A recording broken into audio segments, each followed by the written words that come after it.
Morning Lufthansa సమర్పిస్తున్న business breakfast షోకి స్వాగతం. ఏషియన్ మార్కెట్స్లో ఒక వీక్ స్టార్ట్ కనిపిస్తోంది ఈ మంగళవారం ఉదయం. లాస్ట్ నైట్ యూఎస్ మార్కెట్స్ ఫ్లాట్గా క్లోజ్ అయ్యాయి.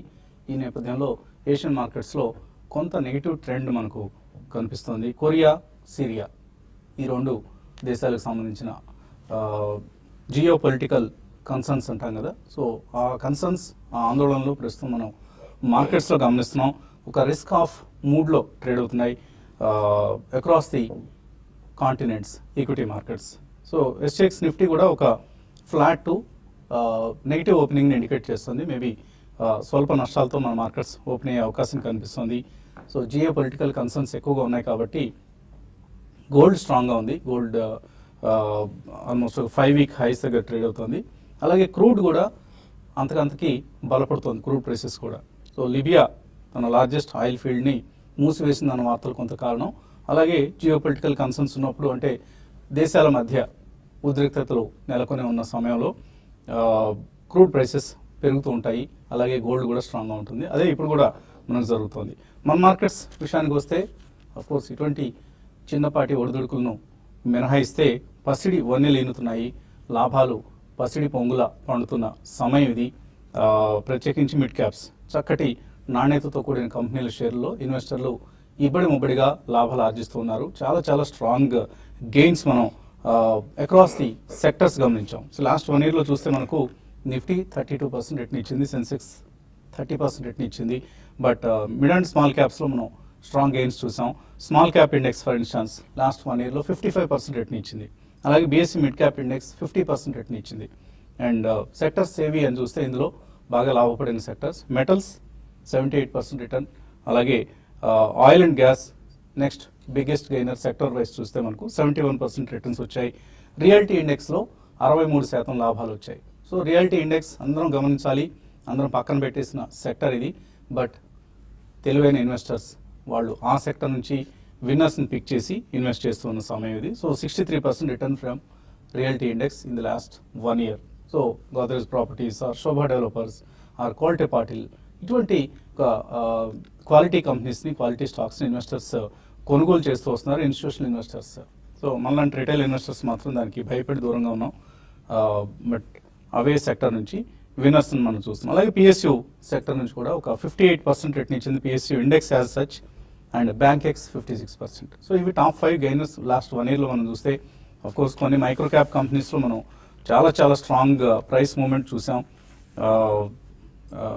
లైక్ చిన్న చిన్న కంపెనీలు like Prime Securities, Manaksia industries, అలాగే Asian oil field services, Tata metallics, Jayant Agro, generic engineering, MosChip semiconductor Hyderabad సంబంధించిన company, Thirumalai chemicals, Bhageria industries ఇలాంటి కొన్ని మైక్రో క్యాప్ కంపెనీస్లో అయితే returns anywhere between 500 to 1000% returns. ఒక కంపెనీ మెడికామెన్ బయోటెక్ అట. ఈ కంపెనీ షేర్ ప్రైస్ లాస్ట్ ఫిబ్రవరిలో, అంటే ఫిబ్రవరి 2016లో 42 రూపీస్ ఉంటే ఇవాళ 550 రూపీస్ ఉంది. సో ఇటువంటి కంపెనీస్ని కొంతమంది ఇన్వెస్టర్స్, అఫ్కోర్స్ కొన్ని మైక్రో క్యాప్ కంపెనీస్లో ఆపరేటర్ డ్రివెన్ స్టాక్స్ ఉంటాయి, అవి జాగ్రత్తగా గమనించాలి. అటువంటి స్టాక్స్లో స్ట్రక్ అయిపోతూ ఉంటారు ఇన్వెస్టర్స్. అదర్వైజ్ ఎర్నింగ్స్ సీజన్ మళ్ళీ మనకు ప్రారంభం అవుతున్న సమయం ఇది. ఎర్నింగ్స్ సీజన్ అధికారికంగా ప్రారంభం కాబోతోంది ఈరోజు. అండ్ రిజల్ట్స్ సంబంధించి ఓవర్ ఎక్స్పెక్టేషన్స్ ఏమి లేవు, but they are going to be decent numbers అన్న అంచనా మార్కెట్స్లో ఉంది. సో ఎంత మేరకు డీసెంట్గా ఉంటాయి? ఎల్లుండి IT company Infosys, IT bellwether Infosys technologies results రాబోతున్నాయి. సో ఇటువంటి ఫైనాన్షియల్ ఇయర్ 2017-2018 గైడెన్స్ను ఇవ్వబోతోంది ఇన్ఫోసిస్ అన్న అంశాన్ని మార్కెట్స్ కీలకంగా గమనిస్తాయి. ఎందుకంటే పాజిటివ్స్ మినహాయిస్తే లాస్ట్ 1 ఇయర్లో పెర్ఫార్మెన్స్ చాలా బాగుంది కదా, నెక్స్ట్ 1 ఇయర్లో కూడా ఇలాగే ఉంటుందా అన్నది మనకు ఎర్నింగ్స్ మీద ఎక్కువగా డిపెండ్ అవుతుంది. ఎందుకంటే ఆల్ సెడ్ అండ్ డన్ ఆ కన్సర్న్స్ ఈ కన్సర్న్స్ అన్ని పక్కన పెడితే కంపెనీ ఫైనాన్షియలీ ఎలా పెర్ఫామ్ చేయబోతోంది, ఎలా పెర్ఫామ్ చేసింది, ఎలా చేస్తుంది, ఎలా చేయబోతోంది, ఈ అంశాలనే మార్కెట్స్ ఆధారంగా తీసుకొని స్టాక్ ప్రైసెస్లో మూమెంట్స్ మనకు ఆధారపడుతూ ఉంటాయి కాబట్టి. సో ఎఫ్ఐఎస్ నుంచి మాత్రం మనకు ఫస్ట్ సీరియస్ అవుట్ ఫ్లోస్ చూస్తున్నాం మనం. సో నిన్న కూడా 716 crores వర్త్ స్టాక్స్ వాళ్ళు అమ్మారు క్యాష్ మార్కెట్స్లో. ఇందులో కొంత ఇన్ఫోసిస్ టెక్నాలజీస్ షేర్లు అమ్మారు, కొన్ని రిలయన్స్ షేర్లు అమ్మారు, కొన్ని టీసీఎస్ షేర్స్ అమ్మారు. సో ఇలా ఫ్రంట్ లైన్ కంపెనీల స్టాక్స్లో వాళ్ళు ప్రాఫిట్స్ బుక్ చేస్తున్నారు. ఎందుకంటే లాస్ట్ 2 monthsగా చాలా అగ్రెసివ్గా ఇన్వెస్ట్ చేశారు. ఇక్కడ జియో పొలిటికల్ కన్సర్న్స్ అనండి, లేదా కొంత ప్రాఫిట్ బుకింగ్ అనండి, లేదా ఎర్నింగ్ సీజన్ ముందు ఎందుకైనా మంచిదిలే కొన్ని షేర్లు మనం అమ్మేద్దాం అన్న నిర్ణయం కావచ్చు. ఇవన్నీ మార్కెట్స్లో కొంత సెల్లింగ్కి మనం చూస్తున్నాం. మనం నిన్నటి ఎఫ్ఐఐ ఫిగర్ చూస్తే అంతకుముందు రోజు కూడా అంటే ఫ్రైడే రోజు కూడా 262 crores, అంటే లాస్ట్ 2 daysలో ఎఫ్ఐఐస్ 1000 crores వర్త్ స్టాక్స్ని అమ్మారు. సో ఇక్కడ కొద్దిగా అప్రమత్తంగా కాన్షియస్గా ఉంటున్నారు ఎఫ్ఐఐస్. సో ఇది షార్ట్ టర్మ్ ట్రెండా లేకపోతే దీర్ఘకాలం వీళ్ళ అమ్మకాలు కొనసాగుతాయనేది మనకు నెక్స్ట్ ఫ్యూ డేస్లో అర్థమవుతుంది. ఈలోగా IT and crude related stocks like oil marketing companies వీటిని మాత్రం అవాయిడ్ చేయండి రిజల్ట్స్ వచ్చిన తర్వాత. ఎందుకంటే క్రూడ్ ప్రైసెస్ పెరగడం అనేది ఆయిల్ మార్కెటింగ్ కంపెనీస్కి నెగిటివ్ పరిణామం ఇది. కాబట్టి బీపీసీఎల్, ఐఓసీ, హెచ్పిసిఎల్ ఇటువంటి స్టాక్స్కు ప్రస్తుతం దూరంగా ఉండండి. అండ్ ఐటీ కంపెనీస్ని ఆల్టుగెదర్ కంప్లీట్గా యాజ్ ఎ సెక్టర్ అవాయిడ్ చేయండి. సో ఇది ప్రస్తుతం మనకు మార్కెట్స్లో కనిపిస్తున్న షార్ట్ టర్మ్ ట్రెండ్. ఇక ఎనలిస్ట్ ఏమంటున్నారు అడిగి తెలుసుకుందాం. సో రిజల్ట్ సీజన్ ప్రారంభం కాబోతోంది. మార్కెట్లో ఎటువంటి అంచనాలు కనిపిస్తున్నాయి రిజల్ట్స్ సంబంధించి? బేసిక్లీ రిజల్ట్ సీజన్ మనకి మేజర్ ఐటీ కంపెనీస్ తో మొదలవుతుంది కాబట్టి ప్రాబ్లీ అవి ఈవెన్ స్టీవెన్స్ ఉండొచ్చండి. స్వల్పంగా అవి కొద్దిగా బ్యాడ్ కూడా ఉండే అవకాశం ఉంది. ఎందుకంటే రూపీ బాగా క్షీణించింది కంపేర్ టు లాస్ట్ 3 months కూడా ఆల్మోస్ట్ అబౌట్ 64.5 దాకా వచ్చింది. అండ్ గైడెన్స్ అనేది కూడా ఎలా ఉంటుంది అనేది చాలా కీన్ గా వెయిట్ చేసి చూస్తుందండి స్ట్రీట్. ఎందుకంటే నిన్న గైట్నర్ వాళ్ళ రిపోర్ట్ ఒకటి వచ్చింది. Next year growth will be only about 1.7%. vis-a-vis last year's about 2.8% దాకా ఉంది. So that's definitely A negative for the IT sector అండి. అంటే మనకి రిజల్ట్స్ బ్యాడ్ గా ఉంటాయని కాదు, గైడెన్స్ ఎలా ఉంటుంది అనేది చూడాలి. ఇతరత్ర మనకి mid small and micro cap stocks లో భయంకరమైన యాక్షన్ అనేది కనిపిస్తుంది. సో కొన్ని కంపెనీస్ అయితే రిజల్ట్స్ బాగుంటాయని స్ట్రీట్ ఎక్స్పెక్ట్ చేస్తుంది. I think there is phenomenal buying in such counters. Concentrated buying ఉందని, ఎందుకంటే రెసిలియన్స్ కూడా చాలా స్ట్రాంగ్ గా చూపిస్తున్న అటువంటి కౌంటర్స్. ఎక్కువ లాభాల స్వీకరణ కూడా అందులో మనకు కనిపించలేదు. మేబీ 1 or 2 days ఒక 2, 3, 5 రూపీస్ పడ్డా కానీ మళ్ళీ స్ట్రాంగ్ బయింగ్ వస్తుంది.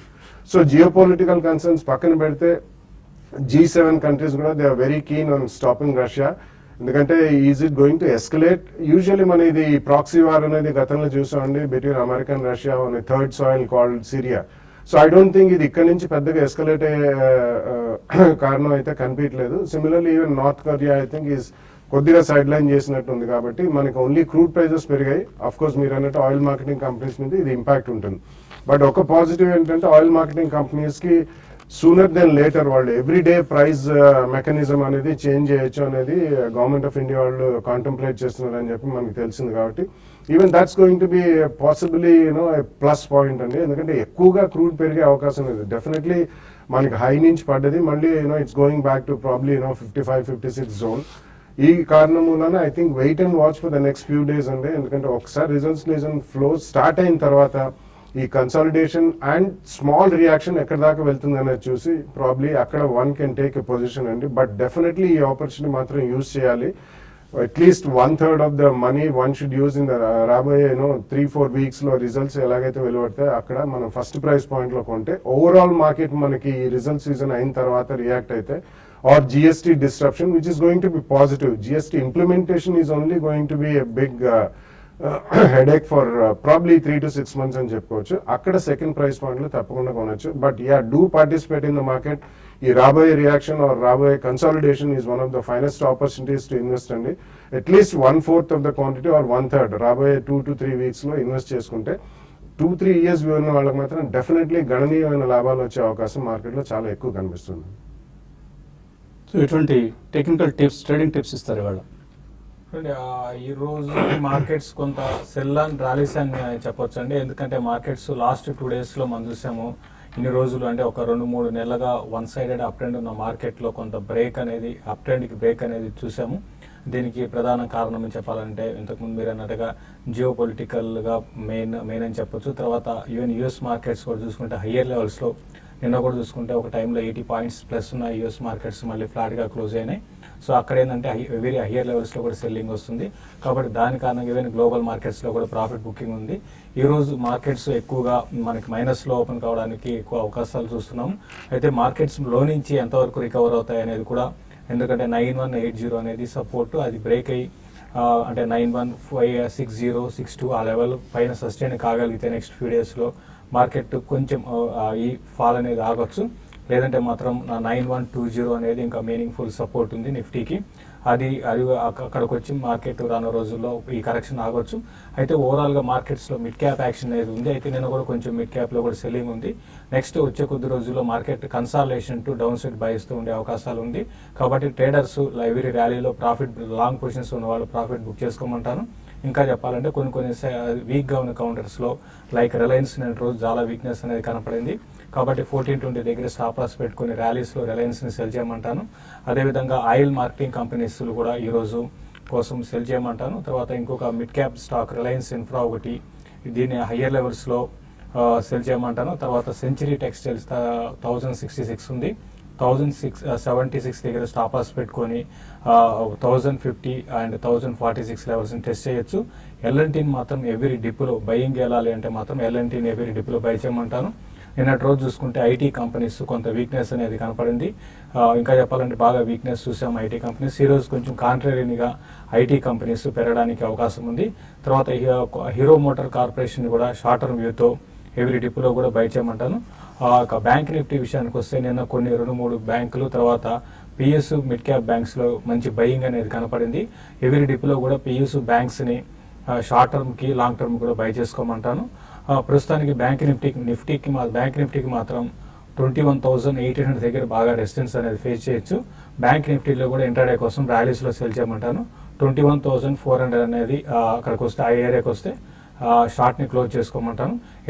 ఏదైనా కూడా రాను రోజుల్లో మార్కెట్స్ ఫ్లాట్గా ఉంటూ కొంచెం డౌన్ సైడ్ బైస్తో రావడానికి అవకాశం ఉంది. సో మెడికామెన్ బయోటెక్ ఈ కంపెనీ షేర్ ప్రైస్ ఆగస్ట్ 2013 అంటే సుమారుగా 2.5 సంవత్సరాల క్రితం 6 రూపాయలు ఉంది. సో అక్కడ నుంచి నిన్న క్లోజింగ్ ప్రైస్ 560 రూపీస్ అంటే 9,000% రిటర్న్ ఇచ్చింది. సో ఎలా ఇటువంటి కంపెనీస్ మనం ఐడెంటిఫై చేయాలి, ఎలా ఈ మల్టీ బ్యాగర్స్ మనం గుర్తించాలి, ఈ అంశాలన్నింటినీ మనం వచ్చే శనివారం అంటే ఏప్రిల్ 15వ తేదీన విజయవాడలో ఒక చక్కటి చల్లటి సమావేశ మందిరం వి కన్వెన్షన్ బెన్ సర్కిల్ విజయవాడ దగ్గర మనం 4 సుప్రసిద్ధులైన మార్కెట్ విశ్లేషకులు తమ దశాబ్దాల అనుభవంతో గడించిన ఇన్వెస్ట్మెంట్ ట్రేడింగ్ నైపుణ్యాన్ని మీతో పంచుకునేందుకు ఈ శనివారం ఇచ్చేస్తున్నారు. అంటే ఏప్రిల్ 15 శనివారం ఉదయం 9 గంటల నుంచి 7 గంటల వరకు సుదీర్ఘ ఈ సమయంలో 4 అనలిస్ట్ కూడా మీకు అందుబాటులో ఉంటారు. ఫండమెంటల్ టెక్నికల్ అంశాలకు సంబంధించిన చిట్కాలు కిటుకులు వీటన్నిటిని విశదీకరించి విపులీకరించి మీకు వివరించే ప్రయత్నం చేస్తారు. So markets all time highs దగ్గర ఉన్నాయి. ఎలా మనం మల్టీ బ్యాగర్ స్టాక్స్ని అందుకోవాలి, ఎలా అనలైజ్ చేసుకోవాలి, ఎటువంటి చిట్కాలతో మనం ముందుకు వెళ్తే రాబోయే నెక్స్ట్ 5 to 10 years పాటు ఒక మంచి క్వాలిటీ పోర్ట్ఫోలియోస్ని మనం రూపొందించుకోగలుగుతాం. ఆ పోర్ట్ఫోలియో నుంచి వెల్త్ క్రియేట్ చేసుకోగలుగుతాం. ఆ వెల్త్ క్రియేషన్ ద్వారా మన కుటుంబాన్ని ముందుకు ఎలా నడిపిస్తాం, ఇటువంటి అంశాలన్నిటి మీద చక్కటి విశ్లేషణ అందిస్తారు. సో ఎంతమాత్రం ఆలస్యం చేయొద్దు. ఈ సువర్ణ అవకాశాన్ని తొందరపడి అందుకోండి. ఇవాళే రిజిస్టర్ చేసుకోండి. సో మీ పేరు రిజిస్టర్ చేసుకోవడానికి ఈ నెంబర్స్ని కూడా మీరు కాంటాక్ట్ చేయొచ్చు. పూర్తి వివరాల కోసం profityourtrade.in ఈ వెబ్సైట్ను ఒకసారి చూడండి. వెబ్సైట్లో పూర్తి వివరాలు ఉన్నాయి. సో శనివారం ఏప్రిల్ 15 ఉదయం 9 గంటలు వి కన్వెన్షన్ సెంటర్ బెన్ సర్కిల్ దగ్గర విజయవాడ. ఇవి ఈ సమావేశానికి సంబంధించిన వివరాలు. ఇంకా కాలర్స్ లైన్లో ఉన్నారు. కాలర్స్ నుంచి కాల్స్ అలాగే మెయిల్స్ తీసుకోబోయే ముందు కాసేపు ప్రకటన.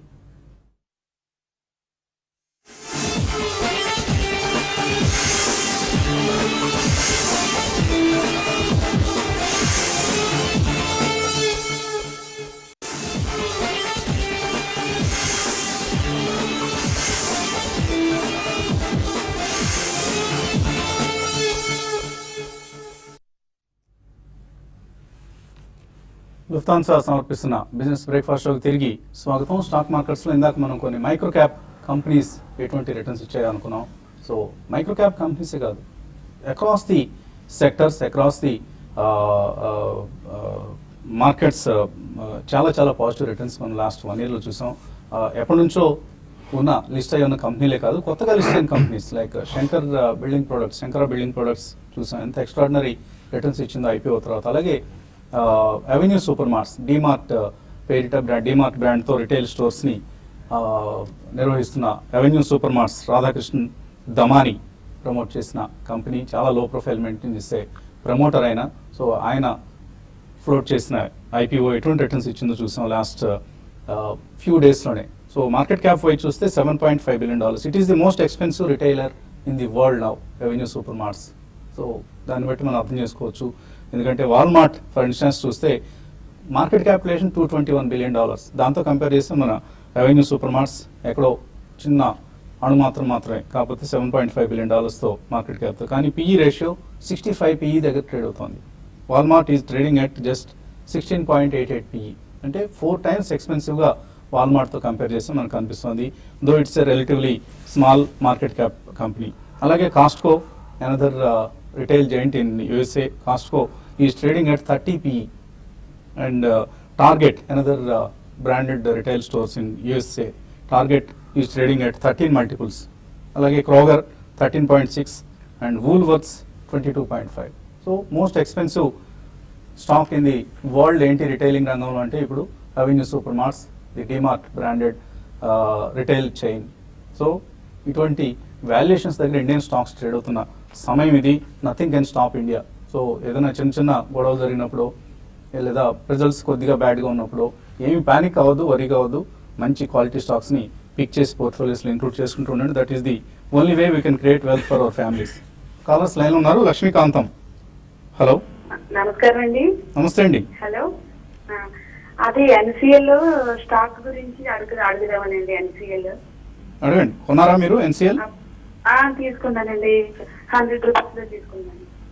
100 రూపీస్లో తీసుకున్నారు. ఎన్సిఎల్ చక్కటి విన్నర్ అయింది ఆ స్టాక్. ఈ మధ్యకాలంలో బాగా పెరిగిన కౌంటర్ ఇది. ఏం చేయాలి ఇప్పుడు?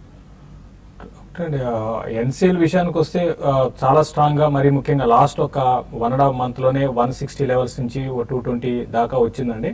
ఆ 220 కూడా క్రాస్ అయితే ఇంకా ఈ స్టాక్ లో 260 దాకా వెళ్ళొచ్చు. ఇన్వెస్ట్మెంట్ కూడా మంచి స్టాక్ అయినండి, ఎందుకంటే ఇది ఒకప్పుడు చూసుకుంటే బాగా లాస్ లో ఉన్న కంపెనీ. లాస్ట్ 1.5 year గా చాలా ఇంప్రూవ్మెంట్ అనేది ఫైనాన్షియల్ గా బాగా చూసాము. దీంతో సేల్స్ కూడా పెరగడం, తర్వాత మరి ముఖ్యంగా సౌత్ సైడ్ సిమెంట్ ప్రైసెస్ పెరగడం, ఇవన్నీ కూడా పాజిటివ్ అంశాలు. కాబట్టి లాంగ్ టర్మ్ కి మీరు హోల్డ్ చేయండి. ఇక్కడ నుంచి ఇంకా బాగా పెరిగే అవకాశాలు ఉన్నాయి, హోల్డ్ చేయమని చెప్తాను. సో మార్క్స్ రిజల్ట్ కూడా బహుశా పాజిటివ్గానే వచ్చే అవకాశాలు కనిపిస్తున్నాయి, going by the trend of the earnings potential. So last క్వార్టర్లో 18 crores ప్రాఫిట్. సో అంతకుముందు ఫుల్ ఇయర్ 53 crores అయితే లాస్ట్ 6 monthsలోనే 30 crores 31 crores ప్రాఫిట్స్ వచ్చాయి ఎన్సిఎల్లో. సో కంపెనీ పెర్ఫార్మెన్స్ స్ట్రాంగ్గా ఉంది. ప్రస్తుతానికి హోల్డ్ చేయండి. మేబీ రిజల్ట్స్ తర్వాత మరొకసారి పునఃసమీక్షించుకోండి మీ నిర్ణయాన్ని. తర్వాత ఖమ్మం నుంచి Chandrasekhar. Good morning sir. Morning అండి, అడగండి చంద్రశేఖర్. దుష్మన్ ఫార్మా 335 లో బై చేశాను సార్. ఇంకా జిఎం డ్రైవరీస్ 520 లో బై చేశాను. నేను అది చాలా డౌన్ అయింది సార్. అది ఉన్నామంటే ఎగ్జిట్ కొన్నాను. ఓకే. సో ఎస్ కార్డ్స్ ఈ రేట్ లో బై చేయొచ్చు సార్. ఏమండి? S cards. సో ఒక స్టేట్ తర్వాత ఒక స్టేట్, ఎస్పెషల్లీ ఈ ఎన్నికలకు వెళ్లే స్టేట్స్ అన్ని కూడా మేము లిక్కర్ని ప్రొహిబిట్ చేస్తాం, బ్యాన్ చేస్తాం ఉన్నారు. మరోవైపు సుప్రీంకోర్టు డైరెక్టివ్ ఎలాగో ఉంది, 500 మీటర్ల ఎన్హెచ్ నుంచి 500 మీటర్ల లోపు ఉన్న స్టాక్స్ ని బ్యాన్ చేయమని, స్టార్ట్ చేసేయమని. సో జిఎం బ్రేవరీస్ లాంటి స్టాక్స్ అందుకని నెగిటివ్ ట్రేడ్ అవుతున్నాయి. గోయింగ్ ఫార్వర్డ్ అసలు ఈ సెక్టర్ అవుట్లుక్ ఎలా ఉంటుంది? బేసికలీ పాన్ ఇండియా ప్రెజెన్స్ ఉన్న వాళ్ళకి కూడా కొద్దిగా డెఫినెట్లీ ఇది హిట్ అనండి. బట్ ఇటువంటి stand alone distilleries or breweries అనేది ఒక్కొక్క ఆర్ 1 or 2 states కి పరిమితమై ఉంటాయి. కాబట్టి చాలా షార్ప్ డిక్లైన్స్ అనేది మనం చూసాం. ఈ థ్రెట్ అనేది ఎప్పుడు ఉంటుందండి, నెంబర్ 1. నెంబర్ 2, ఈ మనకి సెక్టర్ లో అంతగా ట్రాన్స్పరెన్సీ అనేది కనిపిస్తుంది. Except maybe United Spirits, United Breweries, ఎక్కడైతే మనకి ఫారిన్ షేర్ హోల్డింగ్ అనేది మాక్సిమం పెరిగిందో, ఇతరత్ర వేరే వాటికి మాత్రం డెఫినెట్లీ కొద్దిగా corporate governance issues and accounting issues కూడా ఉంటాయండి. ఎందుకంటే ఇందులో మనకు అంత clean and open accounting practices ఉండవు. So definitely United GM Breweries లాంటి దాంట్లో నుంచి ఒక చిన్న ట్రేడింగ్ జంప్ వచ్చినా కానీ I think you should come out of it అండి. ఒకవేళ మీరు ఇన్వెస్ట్ చేయదలుచుకుంటే probably go with the leaders where there is a foreign portfolio holding. Dishman pharma, Escorts పరిస్థితి? ఎస్కార్ట్స్ డెఫినెట్లీ మీరు కొనొచ్చండి. Escorts apart from only tractor business, వాళ్ళు ఈ మధ్య కాలంలో చాలా strong diversification last 12 to 18 months లో చేశారు. ఇంక్లూడింగ్ రైల్వేస్, హెవీ మిషనరీ, వీటన్నిటిలో కూడా వాళ్ళు గ్రాడ్యువల్లీ డైవర్సిఫై చేస్తున్నారు. కాబట్టి it's going to go bigger and bigger and రాబోయే 2-3 years లో మంచి అప్రిసియేషన్ వస్తుంది. ఫస్ట్ ప్రైస్ పాయింట్ లో కొద్దిగా చూసి నెక్స్ట్ 1 week లో ఒక అట్లీస్ట్ ఒక 1/3 క్వాంటిటీ కొనుక్కుంటే పోస్ట్ రిజల్ట్స్ మనకి ఏదైనా చిన్న డిప్ వచ్చినా ఓవరాల్ మార్కెట్లో రియాక్షన్ వచ్చినా I think you can buy some more stocks of Escorts. Dishman pharma మీరు 330 అన్నారు, I think at the highest point recently కొనంటే మాత్రం ఎట్ ద హైయెస్ట్ పాయింట్ కొన్నారండి. బట్ మీరు ఉంచండి అది, బికాజ్ వాళ్ళకి రీసెంట్లీ ఒక మంచి క్లియరెన్స్ వచ్చింది యుఎస్ఎఫ్డి నుంచి, అది ఆంకాలజీ క్యాన్సర్ బేస్డ్ మెడిసిన్ అండి. అండ్ అదే కోవలో వాళ్ళు ఇంకొక 10 to 12 మెడిసిన్స్ phase 3 ట్రయల్లో ఉన్నారు. అవన్నీ కూడా ఏదో 1 or 2 క్లిక్ అనగానే స్ట్రాంగ్ గానే ఉంటుంది. చిన్న రియాక్షన్ రావచ్చు, but you should hold on to it. Jakkula అన్న పేరుతో వచ్చింది ఈమెయిల్. ఆర్బిఎల్ బ్యాంక్ 405లో కొన్నారు, ప్రాఫిట్స్ బుక్ చేసుకోవచ్చు ఇక్కడ. ఆర్బిఎల్ బ్యాంక్ అసలు ఏమాత్రం కూడా కరెక్షన్ అనేది రావటం లేదండి. మార్కెట్లో పడిన రోజు కూడా ఇందులో స్ట్రాంగ్ గా మనకి మూవ్స్ చూస్తున్నాము. ఇది కూడా ఎక్స్పెన్సివ్ స్టాక్ ఏనండి. అయితే మీరు ప్రాఫిట్ బుక్ చేసుకోవాల్సిన అవసరం లేదండి, ఇంకా మీరు హోల్డ్ చేయండి, ఇంకా పెరగవచ్చు. అయితే మధ్య మధ్యలో కరెక్షన్స్ వస్తాయి, అయినా కూడా మీరు కొంత లాంగ్ టర్మ్ కోసం హోల్డ్ చేస్తే ఇక్కడ నుంచి ప్రైస్ అప్రిసియేషన్ అనేది ఉండొచ్చు. రీసెంట్ లిస్టెడ్ కాబట్టి సెల్లింగ్ ప్రెషర్ పెద్దగా ఈ స్టాక్ లో లేదు, మీరు హోల్డ్ చేయమని చెప్తారు. సో చాలా మందిలో ఈ సందేహం మనకు కనిపిస్తుంది. శంకర బిల్డింగ్ ప్రొడక్ట్స్ కావచ్చు, అవెన్యూ సూపర్ మార్ట్స్ కావచ్చు, ఆర్బిఎల్ బ్యాంక్ కావచ్చు, చాలా కాస్ట్లీ షేర్స్ అవుతున్నాయి, రాను ఎక్స్పెన్సివ్గా తయారవుతున్నాయి ఈ స్టాక్స్ అన్ని కూడా. ఇక్కడ తీసుకోవచ్చా లేదా అన్న సందేహం చాలా మందిలో ఉంది. సో ఈ సందేహానికి మన సమాధానాన్ని యూట్యూబ్ ప్రసారంలో కలుసుకున్న వెంటనే మాట్లాడుకుందాం. సో యూట్యూబ్ ప్రసారంలోకి వెళ్ళాల్సిన సమయం అవసరమైంది కాబట్టి కార్యక్రమాన్ని ఇక్కడితో ముగించి టీవీ5 మనీలో మరికొద్ది క్షణాల్లో కలుసుకుందాం. Keep watching TV5.